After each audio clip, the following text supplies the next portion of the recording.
I've treated hundreds of patients and trained thousands of healthcare professionals over my 15-year career. And one thing I've learned through that experience is that most people are really confused about supplements, or they lack a clear strategy or plan for how to use supplements to improve their health. That's why I created Adapt Naturals. It's a supplement line designed to add back in what the modern world has squeezed out and help you feel and perform your best.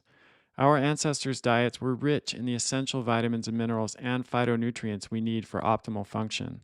But today, thanks to declining soil quality, a growing toxic burden, and other challenges in the modern world, most of us are not getting enough of these critical nutrients. I formulated Adapt Naturals using the principles of evolutionary biology and modern research to fill the nutrient gaps that we face today and replicate the nutrient intakes found in an optimal ancestral diet. Our flagship offering is called the Core Plus Bundle, a daily stack of 5 products that gives you everything you need each day, from essential vitamins and minerals like B12, folate, magnesium, and vitamin D, to phytonutrients like bioflavonoids, carotenoids, and beta-glucans. You can also order the products in the bundle separately if that works better for your needs. The Adapt Naturals products are made from the highest quality, food-based, or bioidentical ingredients. From cellular and immune health to brain and nervous system support to blood sugar and heart health, we've got you covered. Your supplement cupboard is about to get a lot smaller. We also created an app called Core Reset to help you get your nutrition, sleep, movement, and stress management dialed in. Because no matter how good our supplements are, and they are really good, you can't supplement yourself out of a bad diet and lifestyle. The best part is that you get this app at no additional cost when you order the Core Plus bundle. Head over to adaptnaturals.com, that's ADAPT naturals.com, to learn more and start feeling and performing your best. Hey everybody, Chris Kresser here. Welcome to another episode of Revolution Health Radio. We've been told for decades that eating red meat will give us cancer and heart disease and all kinds of other health ailments. This idea has become so deeply ingrained in our society that few people even question it anymore. But what if it's not true? What if the evidence against red meat was never strong to begin with and has become much weaker over time? That's the topic of today's episode of Revolution Health Radio. I'll discuss the results of a new paper published in Nature Medicine and review several other studies from the past 10 to 20 years. You'll learn how the healthy user bias has distorted red meat research, why context is everything when it comes to red meat specifically and nutrition research in general, what the largest review ever published on the health impacts of red meat found, whether you should be concerned about new 5GC, TMAO, and heme iron in red meat, and why red meat is a nutritious and health-promoting food when consumed in the context of a whole food diet. I hope this show will help to correct the misconceptions that still persist about red meat and alleviate any anxiety you might have about eating it. Let's dive in. A new paper in the journal Nature Medicine is causing quite a stir.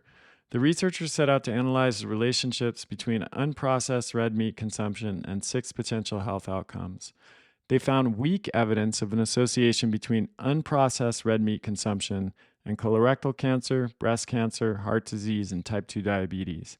They found no evidence of an association between red meat consumption and stroke. But let's take a deeper look and see just how strong the link between red meat and these health outcomes really was. The researchers assigned a risk outcome score, or ROS for short, for each outcome. The ROS reflects the certainty of evidence that the risk factor is related to the particular health outcome being studied. So a higher ROS corresponds to a stronger relationship, and a lower ROS corresponds to a weaker relationship. The ROS for colorectal cancer was 0.057, breast cancer was 0.027, heart disease was 0.01, and type 2 diabetes was 0.005. These are really low numbers, but they probably don't mean much to you. So let's put them in perspective by comparing them with risk outcome scores for other risk factors and health outcomes. The ROS for cigarette smoking and larynx cancer is 1.56.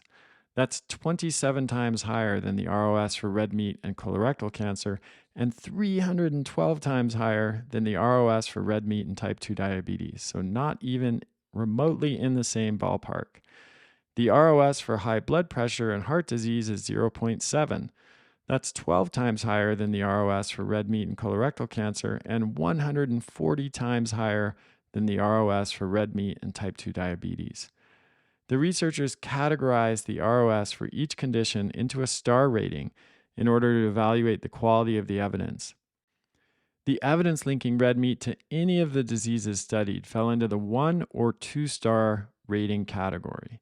A 1-star rating indicates no evidence of an association, and a 2-star rating indicates only weak evidence of an association. This led the authors to conclude, quote, while there is some evidence that eating red meat increases the risk of chronic disease, there is insufficient evidence to make stronger or more conclusive recommendations, end quote. Other recent research on red meat has also shown that the evidence against it is incredibly weak. A rigorous 5-paper review published in the journal Annals of Internal Medicine concluded that low or very low certainty evidence existed to show that meat causes any kind of disease, not cancer, heart disease, or diabetes. This was the most exhaustive review of evidence published on red meat to date. It analyzed dozens of studies covering millions of participants followed for 34 years, and the results span over 300 pages of content. This review included randomized controlled trials and observational cohort studies and examined a wide range of outcomes, including all-cause mortality, cardiometabolic disease, and cancer incidence and mortality. The researchers used the grade system to assess the quality or certainty of evidence, and the possible ratings using grade are high, moderate, low, and very low. The grade rating tells you the likelihood that the effects seen in studies will be substantially different from the real world. For example, say a study suggests you'll see 5 fewer cases of cancer per 10,000 people with lower red meat consumption. If the rating was high, the real-world effect is likely close to what the research suggests. If the rating was very low, the effects seen in the real world may be substantially different than the findings. The quality of the evidence in this review, which once again covered millions of participants over almost 35 years, was either low or very low. So again, that means that the effects in the real world are probably substantially different than the findings in the research study. An editorial accompanying this paper stated, quote, "This is sure to be controversial, but it's based on the most comprehensive review of the evidence to date. Because this review is inclusive, those who seek to dispute it will be hard-pressed to find appropriate evidence with which to build an argument." I really appreciated that editorial, and I appreciated that this paper was published because when it was, there were, as you can imagine, calls for it to be retracted. People were up in arms in the plant-based community, and it really contradicted decades of poorly performed and designed research that wrongly implicated red meat. But the editors of the journal stuck to their guns because this was a very carefully designed and executed trial, and the evidence was comprehensive, as they said in their own words. So they decided to go ahead and publish it. And not only that, they published an editorial accompanying the paper that backed up the rigorous nature of the research that was done. So why is the evidence against red meat so weak? Well, there are many reasons, but in this podcast, I'm going to focus on 2 of them: the healthy user bias and the importance of context. I'll also explain briefly why you don't need to be concerned about new 5GC, TMAO, and heme iron, which are the latest proposed mechanisms for why red meat is harmful. And finally, I'll explain why red meat is such a nutritious and beneficial food when it's consumed in the context of a whole food diet. So let's start with the healthy user bias. This is the observation that people who engage in a behavior that's perceived as healthy are more likely to engage in other behaviors that are also perceived as healthy, and vice versa. Red meat has been perceived as unhealthy for many years, decades in fact. So people that eat more red meat are on average more likely to smoke, be physically inactive, eat fewer fruits and vegetables, and be less educated. And all of those factors have a profound impact on health status and the incidence of disease. Now, of course, most researchers are well aware of the influence of confounding factors and the healthy user bias, and the best papers at least attempt to control for many of these factors. But even in those studies, researchers cannot control for all possible confounding factors because our lives are simply too complex. As Norman Breslow, a former biostatistician at the University of Washington, once said, people think they may have been able to control for things that aren't inherently controllable. The healthy user bias has plagued studies on the health impacts of red meat for decades. Most Americans that eat red meat eat it with a bun made of white flour with a serving or more of other refined carbohydrates like chips or fries or soda, cooked in industrially processed seed oils. So how do we know that it's the red meat and not these other foods that is causing the increase in cancer? This is where context becomes so important. I think it's plausible, actually, that a high intake of processed meat and possibly even unprocessed red meat in the context of a standard American diet that is rich in highly refined foods may be harmful. But there's no evidence that eating red meat in the context of a whole food diet is harmful, and there's quite a bit of evidence suggesting that it isn't. For example, in all studies that found an association between red meat and cancer that controlled for vegetable intake, a greater increase in cancer was seen in people not consuming vegetables. Vegetable consumption seemed to confer a protective effect, and that was especially true in the people that were at the highest risk for cancer. And while red meat consumption is weakly associated with a variety of cancers, consumption of fruits and vegetables is associated with protection against just as many and is most protective in cohorts at the highest risk. The best summary I've seen of the problems with the evidence on red meat was in a 2015 review paper called Red Meat and Colorectal Cancer, a quantitative update on the state of the epidemiological science. The authors concluded that, quote, the state of the epidemiologic science on red meat consumption and colorectal cancer is best described in terms of weak associations, heterogeneity, means a wide variety of findings, an inability to disentangle effects from other dietary and lifestyle factors, lack of a clear dose response effect, and weakening evidence over time, end quote. Let's move on to some of the individual mechanisms that have been proposed by researchers who claim that red meat is harmful. Historically, we were told that we shouldn't eat it because it contains cholesterol and saturated fat. But the evidence supporting the claims against saturated fat and cholesterol has really fallen apart over the past 2 decades, and even researchers that are hostile toward red meat don't use that argument very much anymore. I cover this in detail in my free book, The Truth About Red Meat, which you can download at chriskresser.com/red-meat. That's chriskresser.com/red-meat.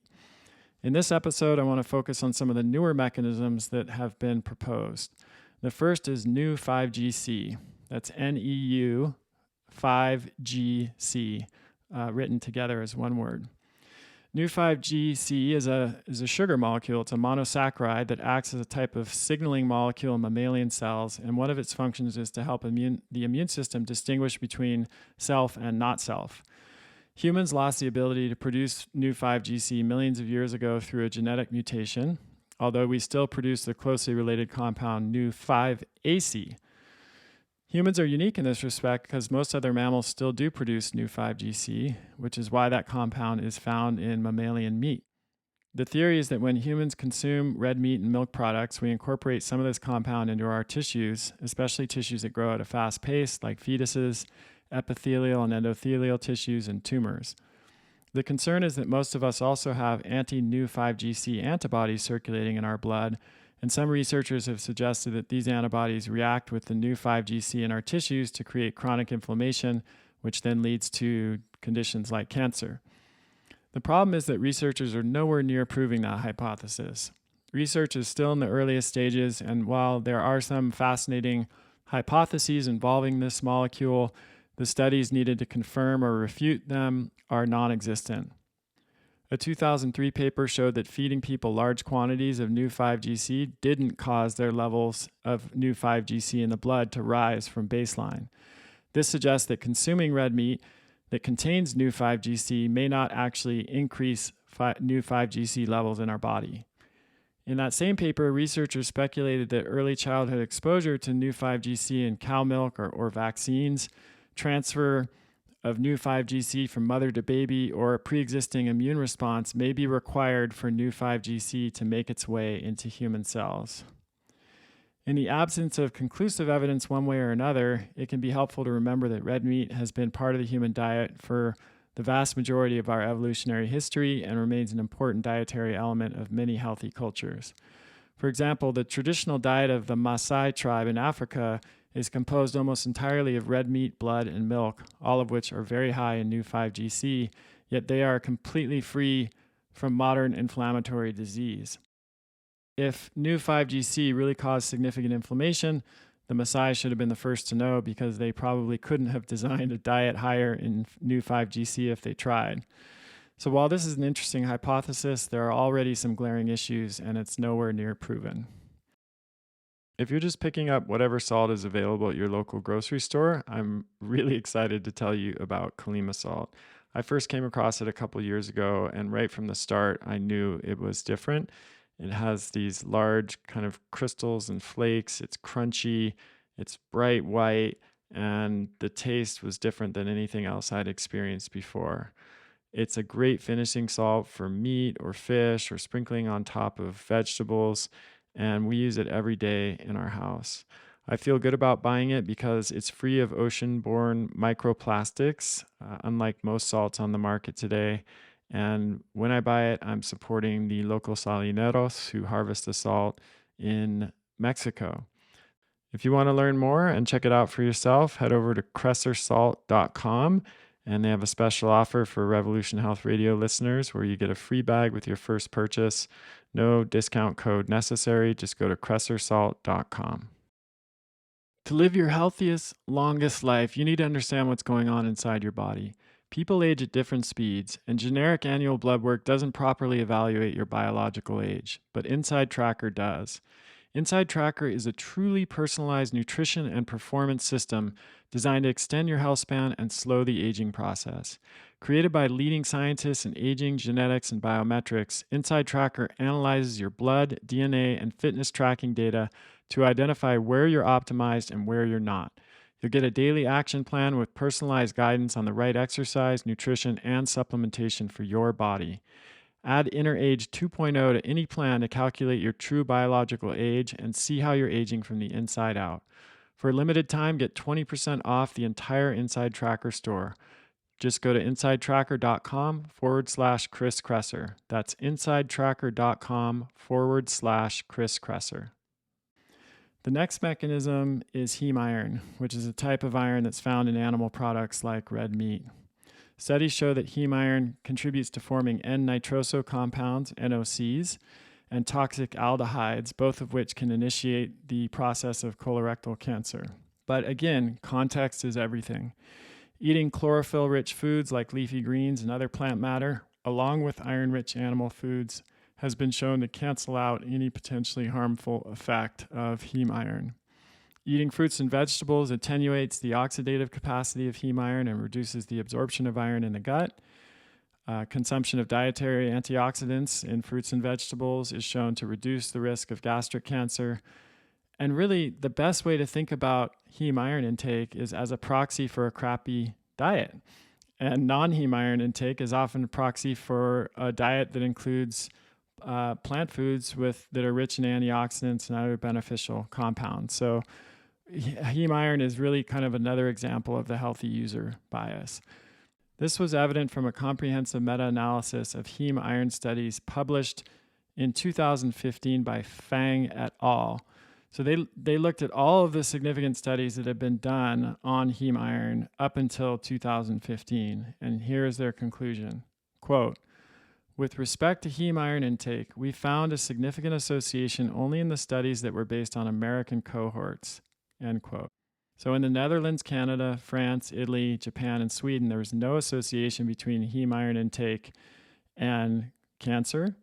It was only observed in the US, where the major heme iron sources are foods like McDonald's, Burger King, and Kentucky Fried Chicken. The point here is that when you eat heme iron in the context of a crappy diet overall, It might be harmful if you eat it in a healthier diet, as people in the Netherlands, even Canada, France, Italy, Japan, Sweden are, then it's not an issue. What's more, that analysis only showed an association between heme iron intake and cardiovascular disease incidence, not cardiovascular disease mortality or total mortality. It's also important to note that it's relatively easy to get your iron levels tested. You can get an iron panel and ferritin. I run this on all my patients. And when iron levels are high, there are many steps you can take to lower it, which don't necessarily even need to involve avoiding red meat. So for a number of reasons, the heme iron argument doesn't hold much water either. The last mechanism I want to cover is TMAO. A 2013 study published in New England Journal of Medicine proposed a link between eggs and coronary heart disease that didn't involve cholesterol. This was a team of researchers led by Dr. Stanley Hazen, which showed that dietary choline, a nutrient found largely in eggs, beef liver, and other animal foods, is metabolized by bacteria in our gut and then converted by the liver into TMAO, or trimethylamine N oxide. Dr. Hazen's group published another paper linking red meat to TMAO production, claiming that eating red meat increases the risk of heart disease because of its effects on TMAO. But as with heme iron and new 5GC, there are many problems with this hypothesis. The first is that you need to be cautious about a mechanism when the research on outcomes doesn't support it. So if red meat consumption elevates TMAO and elevated TMAO increases the risk of heart disease, we'd expect to see higher rates of heart disease in people who eat more red meat, but most large studies do not show this for fresh red meat consumption, as we've discussed earlier in the podcast. Previous studies have shown that free carnitine in supplement form and choline bitartarate in supplement form do elevate serum TMAO levels. And in fact, the study that was published in 2017 that showed this increase in TMAO, the researchers almost certainly used choline bitartarate because they knew it would maximally increase serum TMAO levels. And the average TMAO levels reached something like 27 micromoles per liter in vegans and vegetarians and 37 micromoles per liter in omnivores. However, research has not shown that eating red meat and eggs instead of taking supplements with carnitine or choline significantly increases serum levels of TMAO.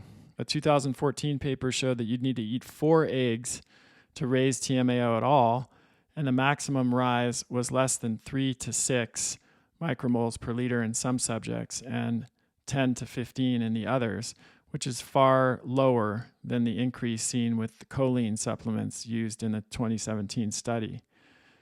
2 subjects seemed to get a response from 2 to 3 eggs, but most did not. And even when they did get a response, it was under 10 micromoles per liter. A 1999 study tested the effects of 46 different foods on the urinary excretion of TMAO in 6 human volunteers.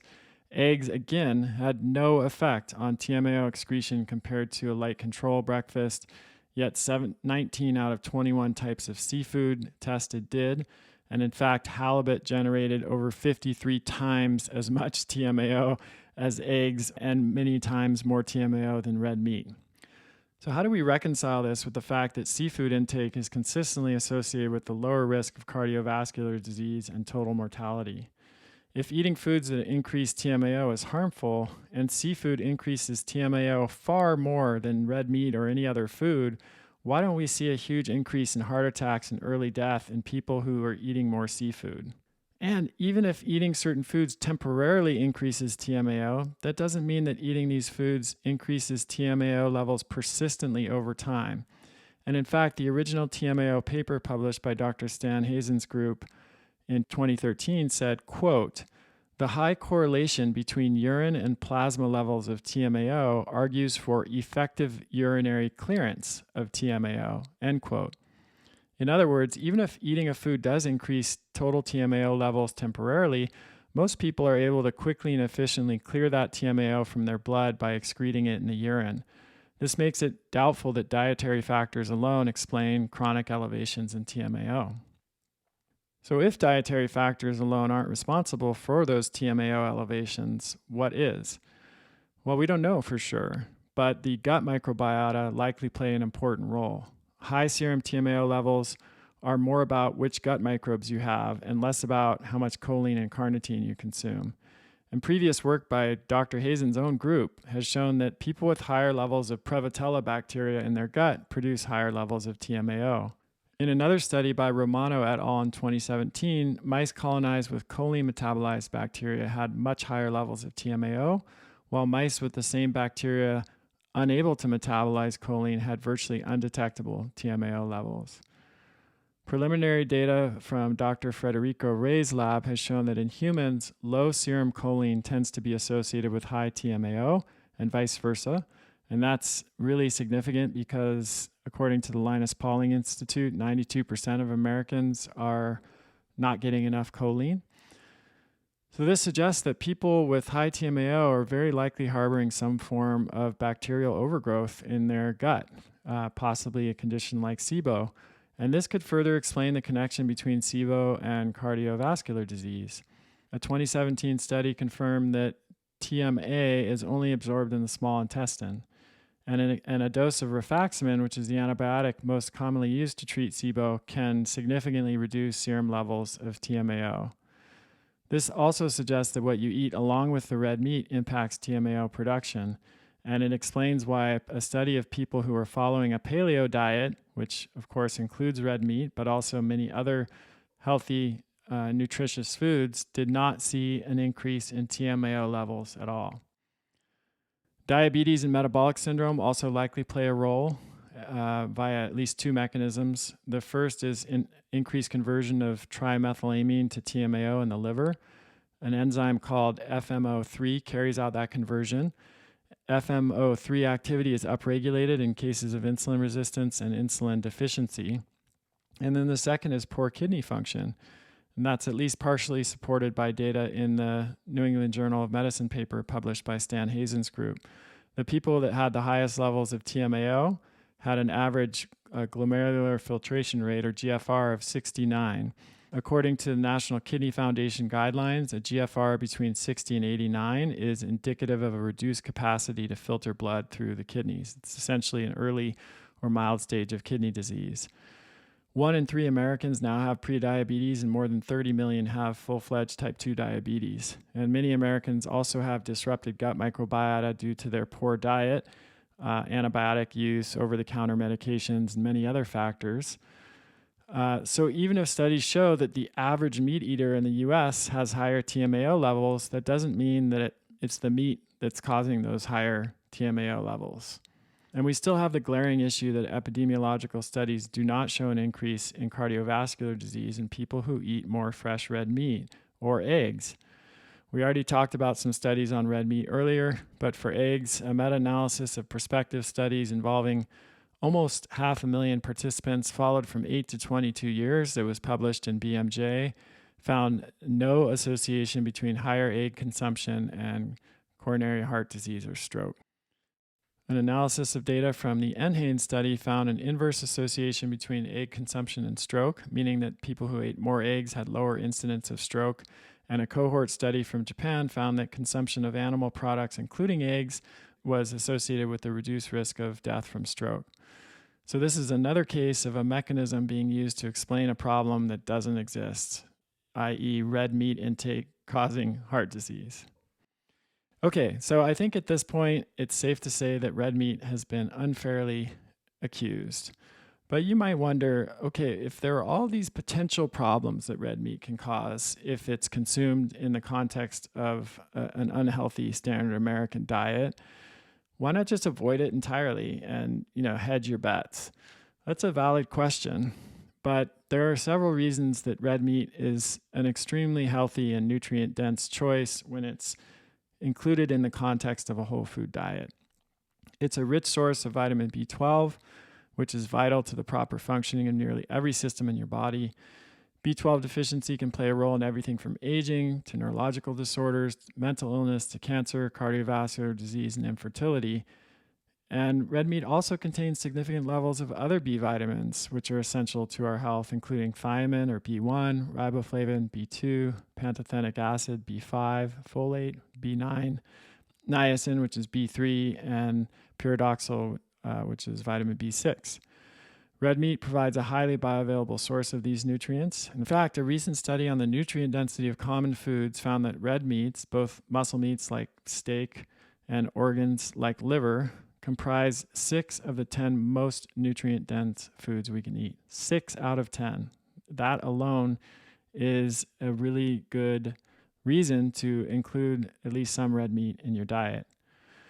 For people who don't eat a lot of oily fish or get a lot of direct sun exposure, red meat can contribute significantly to their overall vitamin D intake. This is a little known fact. Red meat also contains a vitamin D metabolite called 25-hydroxycholecalciferol, which is assimilated much more quickly and easily than other dietary forms of vitamin D. In populations with low sun exposure, red meat has been shown to be protective against rickets, which is a degenerative bone disease caused by severe vitamin D deficiency. And interestingly, drinking milk with the same levels of vitamin D does not provide this same protection, indicating that the vitamin D in meat is uniquely bioavailable and useful to the human body. Red meat contains primarily heme iron, which is far more bioavailable than ferrous iron, the form found in plant foods. And it's an especially important source of zinc because the other rich sources of zinc, like organ meats and shellfish, are much less commonly consumed in the United States.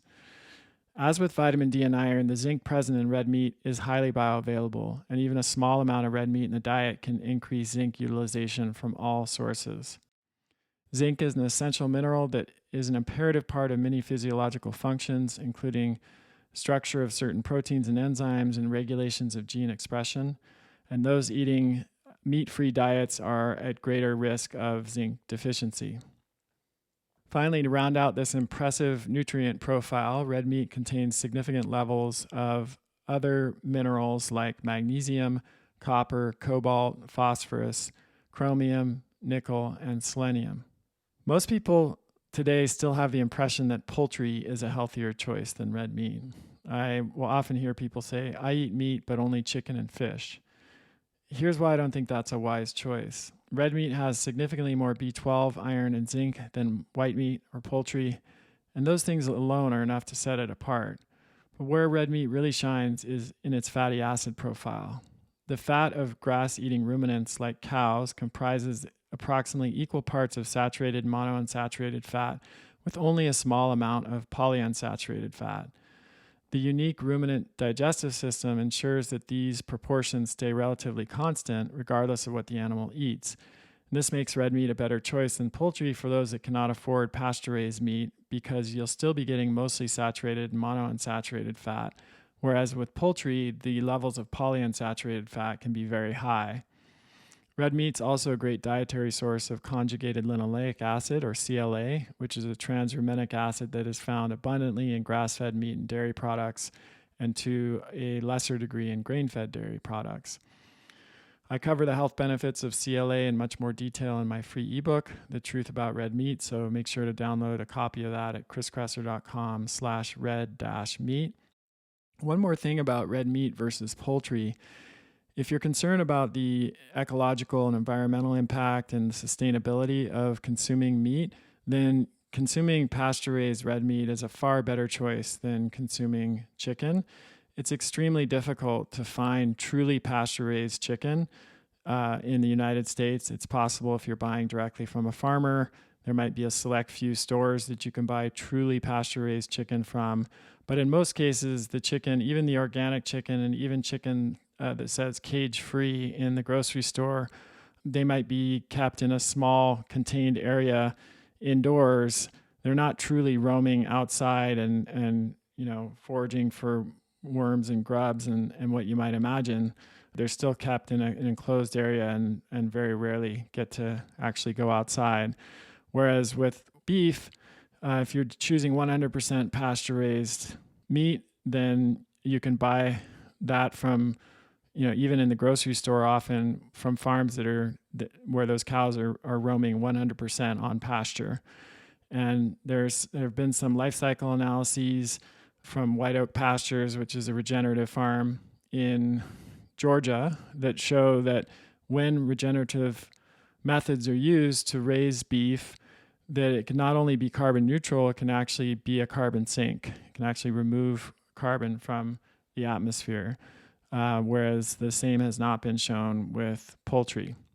And if you just think about like the number of people or the number of meals that one cow can provide versus a chicken, that's a huge difference as well. So if you have any ethical concerns about loss of life related to eating animal products, that's something to consider.